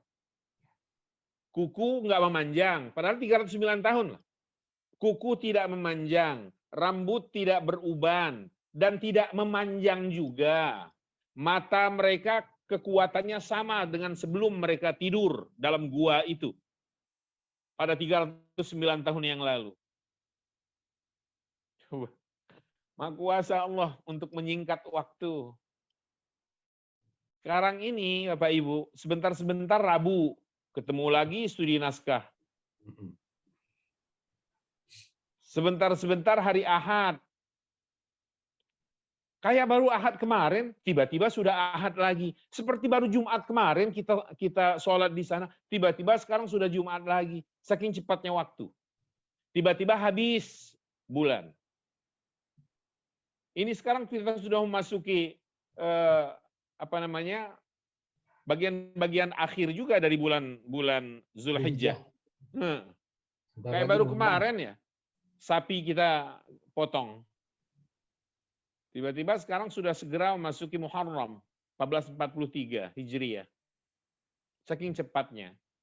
Dan ini Bapak Ibu, di kalangan ulama, sebagian mereka menyebut sebagai salah satu tanda dekatnya hari kiamat ya ini.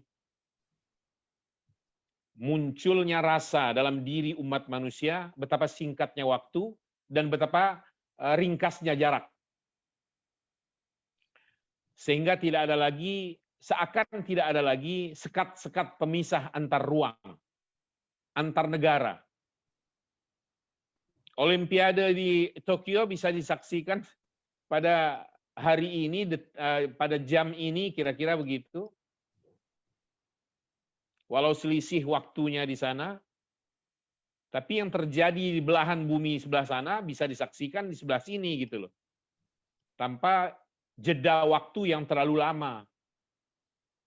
Ada jedanya, tapi nggak terlalu lama. Bandingkan keadaan ini di zaman awal Islam. Dari Madinah menuju Syria perlu waktu 1 bulan, coba.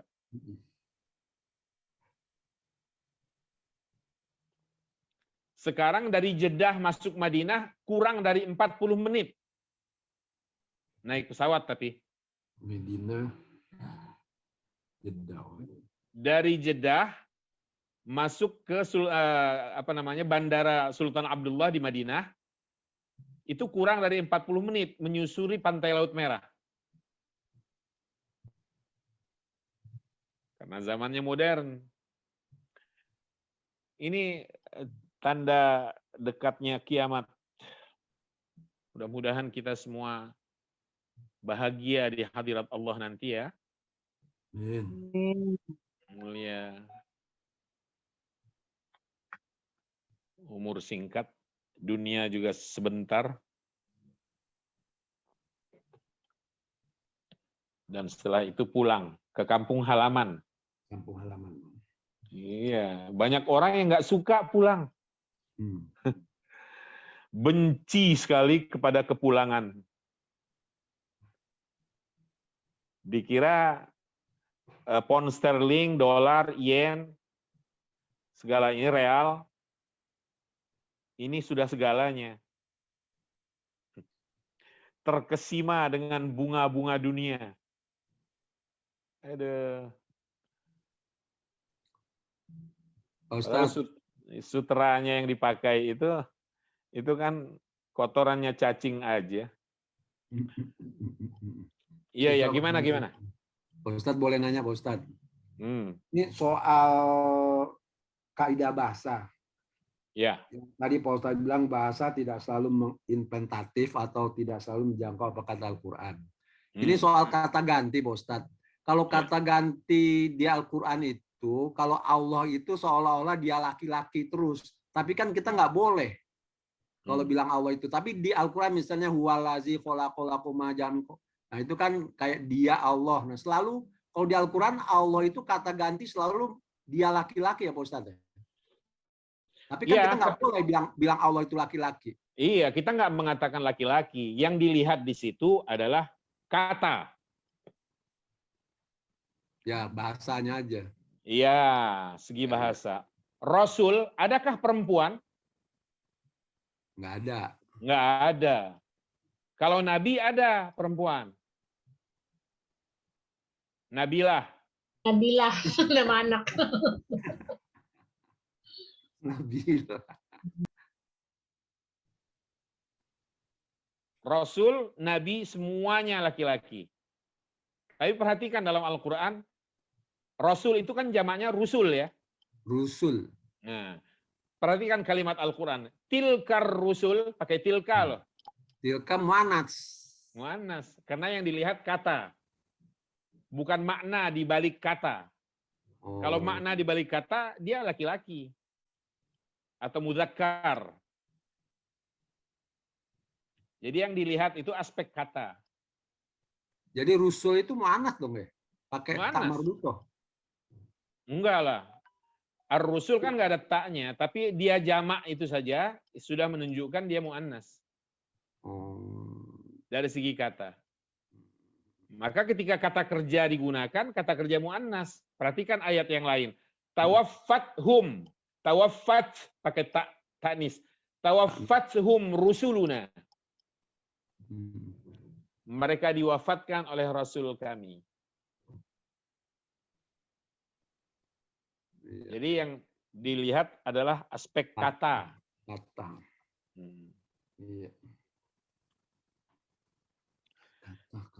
Jadi begitulah fa'aujasa fi nafsihi khifatan Musa. Jawaban yang lain, agar ada keselarasan dengan fasilah sebelumnya atau dengan ayat sebelumnya. Sehingga Musa ini yang ujungnya alif bengkok atau alif layyinah. Nah, semacam ini ditempatkan atau diposisikan pada akhir dari ayat ini. Karena untuk memenuhi keselarasan huruf akhir. Sehingga kata yang terakhir dari setiap ayat sebelum maupun sesudahnya nanti akan sama, yaitu alif layyinah ini. Fa'aujasa fi nafsihi khifatam Musa. Ini kan dalam kasus apa? Peristiwa ketika Nabi Musa pernah membunuh ya lawannya waktu itu. Sehingga dia keluar, artinya menyusuri jalan di wilayah Mesir ketika itu, dalam keadaan sangat takut. Takut ancaman, atau takut ya ada musuh yang mengintainya. Fa'aujasa fi nafsihi khifatan Musa. Maka dia merasakan dalam hatinya ketakutan. Dia di sini yaitu Musa alaihissalam.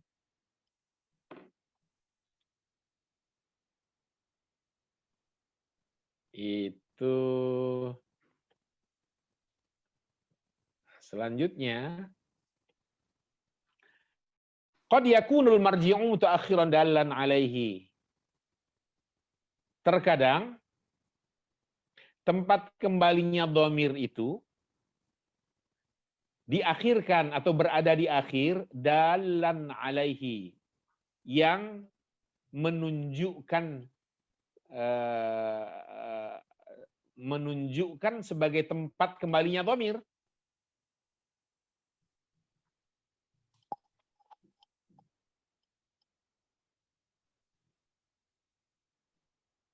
Atau menunjukkan adanya dhamir itu. Jadi tempat kembalinya dhamir ada di akhir yang menunjukkan dhamir itu sendiri. Coba kita lihat, cek dulu.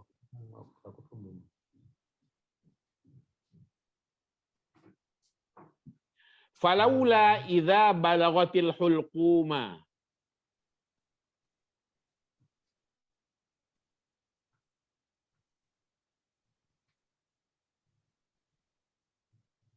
Kira-kira dhamir yang kita sedang bahas yang mana nih? Ada nggak di situ? Ti. Ti. Pada Ti. balagot ya? Iya. Iya, itu dia. Itu menunjukkan dhamir muannas atau bukan? Muannas. Muannas. Muannas. Berarti tempat kembalinya nanti harus juga muannas. Nah, tempat kembalinya ini tidak disebutkan langsung, ia ada di akhir. Atau sekedar ditunjuk oleh dhamirnya. Menunjukkan bahwa tempat kembalinya itu adalah muannas. Karena dhamirnya sendiri sudah muannas. Perhatikan firman Allah ini, falaula idza balagatil hulqum.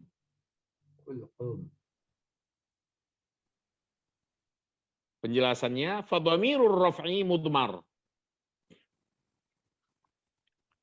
Dhamir rafa'nya ini itu adalah tersembunyi sebenarnya. Mudmar itu tersembunyi. Yadullu alaihi lafdzul hulqum. Yang ditunjuk oleh kata al-hulqum.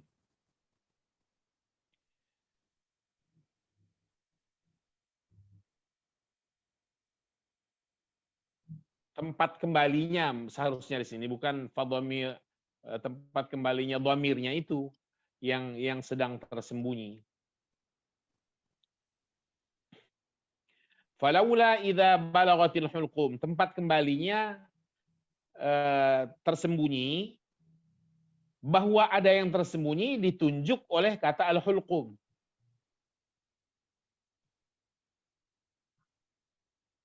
Emang kenapa al-hulqum? Dia mansub. Kalau mansub berarti ada yang hilang, dan yang hilang itu di sini muannas. Itulah yang menjadi tempat kembalinya dhamir. Wa takdir, konkretnya kalimatnya adalah falaula idza balagatir ruhu al-hulquma. Mengapa tidak demikian? Tidak mereka tidak dia lakukan apabila ruh itu telah sampai kepada tenggorokan. Kenapa dia tidak berbuat apa-apa lagi? Bila ruh sudah sampai kepada kerongkongannya, al-hulqum.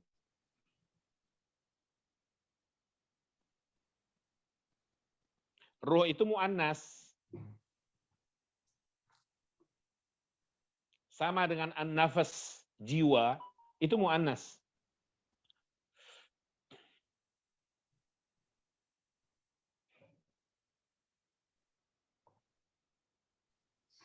Nah, jadi ar-ruh ini sebenarnya yang menjadi tempat kembalinya dhamir yang ada di ujung balagho itu, balagot. Dan yang menunjuk bahwa marji'ud dhamirnya itu ada di akhir, maksudnya tersembunyi, tersimpan, itu adalah kata al-hulqum yang mansub. Betapa Bapak Ibu, kita harus mempunyai modal kebahasaan. Kedudukan kata ini mesti tahu. Kita nggak bisa mengatakan al-hulqum ma ini adalah fa'il. Balagot betul fi'il madhi dan dia untuk muannas. Terus kita bertanya, kenapa al-hulquma enggak al-hulqumu? Karena al-hulqum ini bukan fa'il, tapi maf'ul bih. Nah, balagot fi'il madhi untuk muannas, al-hulquma maf'ul bih. Fa'ilnya mana? Berarti fa'ilnya tersembunyi dan itulah tempat kembalinya dhamir ini. Dan harus muannas. Karena balagotnya ini sendiri adalah dhamir muannas. Nah, itu. Nah, modal dasar semacam ini, pengetahuan tentang tata bahasa, harus tahu jika hendak memahami Al-Quran. Jika tidak, bagaimana kita bisa paham bahwa al-hulqumnya ini, bahwa yang sampai tenggorokan itu adalah nyawa atau roh.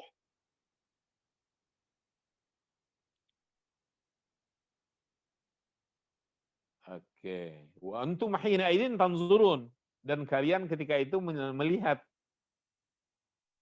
Melihat siapa? Melihat malaikat. Ini kan bicara tentang kematian. Wa nahnu aqrabu ilaihi minkum walakin la tubsirun. Padahal kami lebih dekat kepada jenazah ini atau kepada calon jenazah ini. Kami di sini malaikat ya. Kami lebih dekat kepada calon jenazah ini. Kami sedang memprosesnya kok. Kami sedang mengambil rohnya. Walakin la tubsirun, tapi kalian nggak bisa melihat kami. Iya. Kita menuntun umpamanya, mentalqinnya la ilaha illallah di telinganya. Kita sudah sangat dekat loh dengan calon jenazah ini. Padahal ada yang lebih dekat lagi. Siapa mereka? Malaikat. Para malaikat sedang bekerja. Kita sebut para karena memang yang mengambil roh ini kan bukan cuma satu. Beberapa. Ada yang mengambil dari sisi kanan, ada yang mengambil dari sisi kiri. Bisa 2, bisa 4 malaikatnya.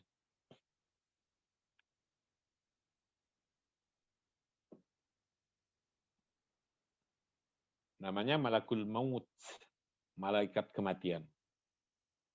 Yang keempat sekarang, qad yakunul marji' mafhuman min as-siyaq. Terkadang tempat kembalinya dhamir itu dapat dipahami atau dipahami dari konteks kalimatnya. Firman Allah contohnya di sini, kullu man 'alaiha fan. Kullu man 'alaiha fanin. Semua yang ada atau setiap yang ada di atasnya akan punah, akan fana, akan mati, akan binasa. Punah. 'Alaiha, kemana dhamir? Ini dhamir ha, dia muannas. Tempat kembalinya mana? Kira-kira.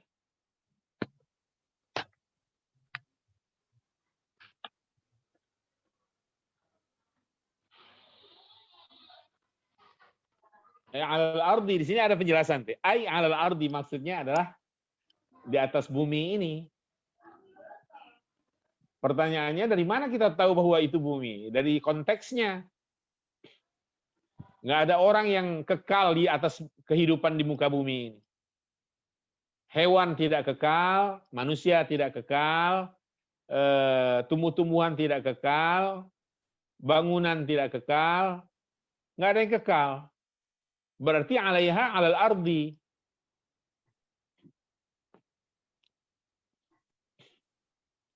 Nah, tempat kembalinya semacam ini bisa dipahami dari konteksnya. Berarti ketajaman nalar kita, karena sebelumnya nggak disebutkan ada al-ardu, kullu man 'alaiha fani wa yabqa wajhu rabbika dzul jalali wal ikram. Gimana kalimatnya? Yakhruju, gimana? Marajal bahrain. Marajal bahrain yaltaqiyan, bainahuma barzakhun la yabghiyan. Fa bi ayyi ala'i rabbikuma tukadziban. Yakhruju minhuma al-lu'lu wal marjan. Fa bi ayyi ala'i rabbikuma tukadziban. Walahul jawaril munsya'atu fil bahri kal a'lam. Fa bi ayyi ala'i rabbikuma tukadziban. Kullu man 'alaiha fan. Coba, tiba-tiba loh. Setiap yang ada di atasnya. Padahal yang sebelumnya disebutkan laut. Walahul jawari. Dan baginya, milik Allah, al-jawaril munsya'at fil bahri kal a'lam. Al-jawari itu adalah bahtera-bahtera besar, perahu-perahu gede itu. Kapal-kapal yang besar itu. Al-jawaril munsya'at fil bahri kal a'lam. Berada di laut. Kal alam, seperti bagaikan apa namanya, rambu-rambu, bagaikan tanda-tanda yang dapat menuntun orang. Tiba-tiba setelah bicara bahtera dan laut begitu, kullu man 'alaiha fan.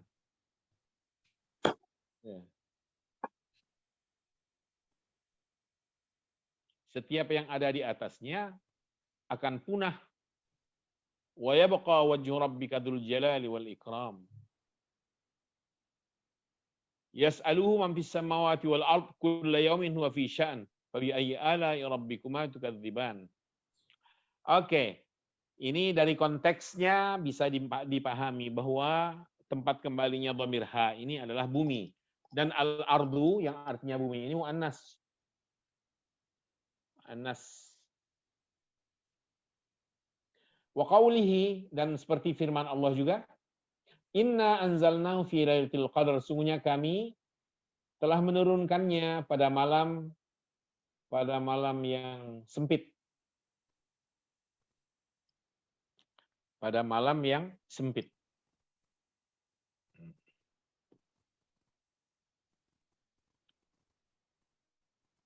Dhamir hu-nya ini tempat kembalinya Al-Quran. Kan tiba-tiba kan ayatnya. Bismillahirrahmanirrahim. Inna anzalnahu fi lailatul qadr. Wa ma adraka ma lailatul qadr. Tiba-tiba inna anzalnahu. Dhamirnya ini kemana? Ke Al-Quran. Dari mana kita tahu konteksnya? Malam Al-Qadar itu di dalamnya Allah menurunkan kitab sucinya. Baik Al-Quran maupun kitab samawi sebelumnya, Injil, Zabur, Taurat, semua kan turun pada malam Al-Qadar. Beda tahunnya aja dan beda tanggalnya. Wa qawlihi abasa wa tawalla. Abasa wa tawalla. Dia bermuka masam, wa tawalla, dan dia berpaling. Kira-kira dia siapa? Nabi Muhammad. Nabi Muhammad. Nah, berarti kan juga dipahami dari konteksnya. Termasuk konteks yang kita maksud adalah kembali kepada sejarah. Sejarahnya berarti konteks kesejarahan. Konteks peristiwa. Di mana Nabi pernah berpaling dan memalingkan wajah maksudnya, dan pernah bermuka masam atau sedikit tidak memperhatikan kehadiran tamu di sampingnya. Padahal sebenarnya bukan, Rasulullah tidak sampai cemberut, bermuka masam, marah, nggak suka ditemui, nggak begitu terjemahan dari abasa di sini. Abasa di sini artinya tidak memberikan perhatian yang cukup kepada orang yang datang di sampingnya. Kok segitunya dinilai sebagai tindakan yang berpaling? Karena yang melakukannya adalah Rasul, kelasnya. Ya, manusia sesuai kelasnya. Kalau dia berada pada peringkat yang paling atas, the top figure apalagi, perkataan ringan yang tidak seberapa aja menjadi seberapa loh. Dia sebenarnya tidak berbuat apa-apa, menjadi bernilai berbuat. Maka benar para ahli mengatakan kalamur ra'isul kalam. Perkataan seorang kepala negara, kepala daerah, kepala wilayah, kepala kelas, kepala organisasi, pokoknya perkataan seorang pemimpin itu adalah pemimpin semua ucapan.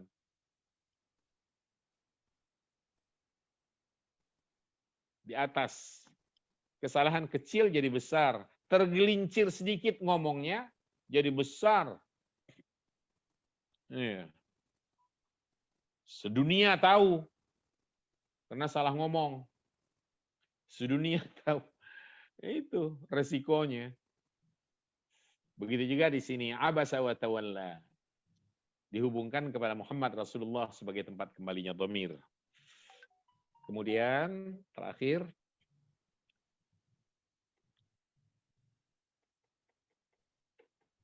Yang kelima ya. Qad yakunu dhamir hamlan 'alal ma'na. Terkadang dhamir itu dibawa kepada makna.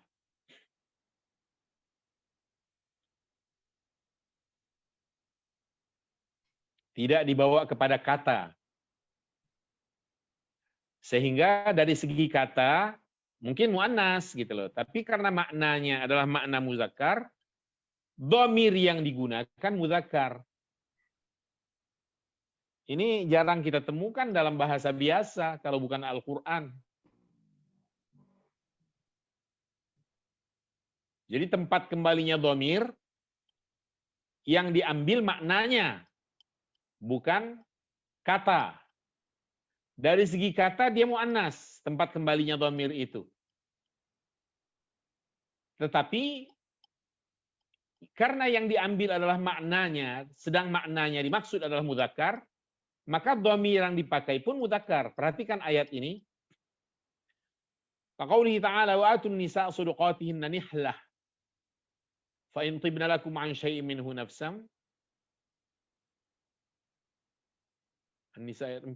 Ini tentang mas kawin nih. Wa atun nisa' shudaqatihinna nihlah. Berikanlah kepada para wanita, istri kalian, shudaqatihinna nihlah. Sadaqat mereka. Apa itu sadaqat? Sadaqat itu mas kawin atau mahar.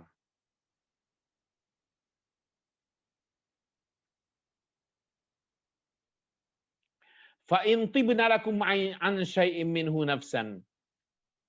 Jika mereka, para istri maksudnya, memberikan kepada kalian sebahagian atau sedikit darinya, sebahagian kecil darinya, an syai'in minhu, sebahagian lah begitu aja. Sebahagian darinya, nyanya kemana? Ini yang kita maksud dengan dhamir. Minhu. Jika mereka berbaik hati, memberi untuk kalian sebahagian darinya, kira-kira darinya mana? Darinya suami. Sebahagian darinya. Maharnya. Maharnya. Dari Betul. suami. Sebahagian dari maharnya itu, apabila para istri itu memberikan sebahagian dari mahar itu, padahal kembalinya di sini kepada shudaqat loh. Shudaqat itu muannas. Nah, di sini kita lihat tempat kembali boleh muannas dari segi kata, tapi makna yang terkandung di balik shudaqat yang muannas ini mudzakkar. Emang maknanya apa? Maknanya adalah as-sidaq. As-sidaq itu artinya al-mahr, al-mahru, artinya mas kawin. Mas kawin. Nah, di sini ada fadhamir fi minhu ya'udu ala makna as-sadaqat ay as-sidaq. Dhamir minhu, dhamir hu-nya itu kembali kepada makna dari as-sadaqat. Sadaqat bukan sadaqat. Makna dari as-sadaqat walau dia muannas tapi maknanya adalah as-sidaq yang artinya mas kawin. Dia mudzakkar. Karena mudzakkar maka dhamirnya mengambil bentuk mudzakkar juga, bukan minha. Minhu. Tapi minhu, karena kembalinya dhamir kepada makna dari as-sidaq, dari as-sadaqat, maaf. Dari as-saduqat, salah lagi. Lagi tertulisnya as-sadaqat, salah ini. Yang benar itu as-saduqat. Lihat ayatnya. Saduqatihinna. Ini yang ngetik ngantuk mungkin waktu itu. Jelas-jelas ayatnya saduqat. Nah, ketika dia tulis dalam kurung ini as-sadaqat. Padahal as-sadaqat itu artinya zakat, sedekah. Zakat atau sedekah. Kalau saduqat itu artinya mas kawin. Mahar. Mas kawin. Kenapa disebut mas kawin? Mas. Padahal yang kawin orang Padang, orang Banjar, orang Aceh, masih juga emas. Kenapa mas kawin? Nah, dulu bentuknya mas. Ya, dan secara agama yang baik itu harta sebagai mahar. Uang, ya, berlian, emas, pokoknya gitu-gitu. Bukannya sajadah atau membaca qul huwallahu ahad 3 kali. Dengan mahar mengajari istri membaca Al-Quran mulai dari Iqra 1 sampai Iqra 3. Sah. Mahar begitu sah, cuma tidak lebih baik. Karena ada yang lebih baik. Yang lebih baik itu adalah dalam bentuk harta. Maka dikatakan mas kawin. Lanjut, yang terakhir. Wa minan nas, di antara manusia, may yaqulu, ada yang berkata, amanna billahi wa bil yaumil akhir, kami beriman kepada Allah dan hari akhir, wa ma hum bimu'minin, padahal mereka sama sekali atau benar-benar bukan orang yang beriman. Lihat dhamir ini, ufridat dhamir fi yaqulu. Dhamir pada yaqul itu mufrad. Iya kan? Dhamir huwa kan yaqulu itu. Berarti mufrad. Kenapa menggunakan mufrad? Bi'atibari lafzi man al-mufrad. Karena memperhatikan kata man yang memang mufrad. Kata man sebelumnya, may yaqulu, man itu mufrad. Tsumma jumi'a fi wa ma hum. Tapi kemudian dijamakkan dalam kalimat wa ma hum, pakai dhamir hum. Kenapa bisa jamak? Padahal tadinya huwa, sekarang hum. Hamlan alal makna, karena dibawa kepada maknanya. Makna dari mana? Makna dari man. Man boleh dari segi kata dia mufrad. Tapi di dalam kata man itu terkandung sekian banyak manusia, personilnya. Ada yang dituju dengan hum, yang artinya mereka, adalah makna dari man. Sedang yaqulu pakai mufrad dhamirnya, karena yang dilihat adalah man sebagai kata mufrad, sebagai kata, bukan sebagai makna. Digunakan hum menjadi jamak, karena yang dilihat adalah makna dari man yang mufrad ini. Man yang mufrad maknanya adalah jamak. Oke. Bapak Ibu sekalian, waktu kita habis, sudah lewat malahan. Kita batasi pertemuan kita sampai ini dulu. Insya Allah pada kesempatan berikutnya kita bisa lanjutkan. Semoga selalu sehat walafiat. Amin. Amin. Keluarga semuanya.